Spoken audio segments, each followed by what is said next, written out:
Imbas nyanyi lagu Tak Ingin Usai selalu gagal, Keisha Lefronka akhirnya nekat lakukan ini. Tak pernah.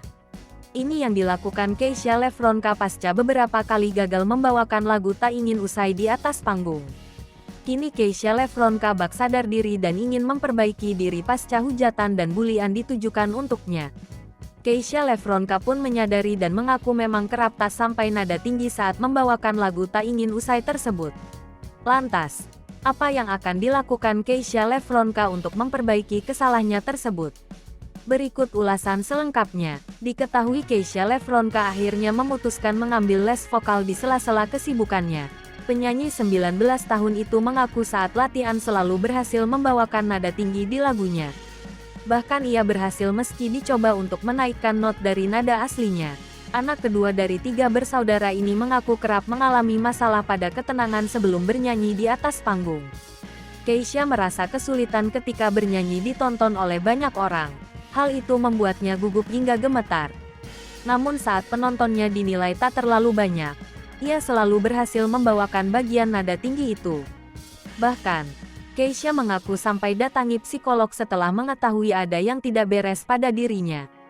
Kerap membaca komentar negatif dari warganet membuat Keisha mengalami trauma secara tidak sadar.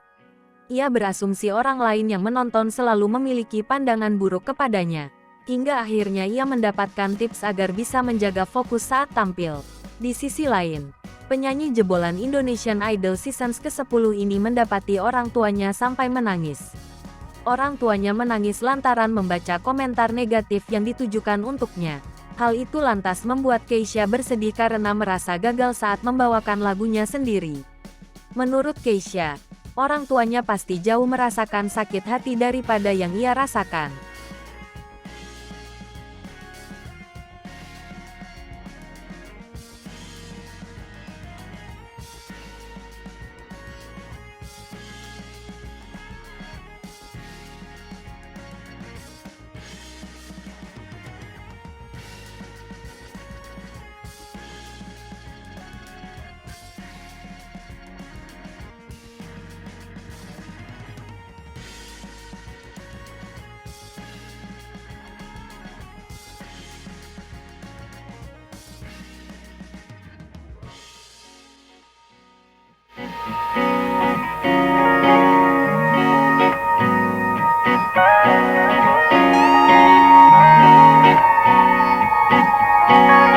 Hai pemirsa Sri Popo TV, jangan lupa komen, like, dan subscribe, serta tonton terus berita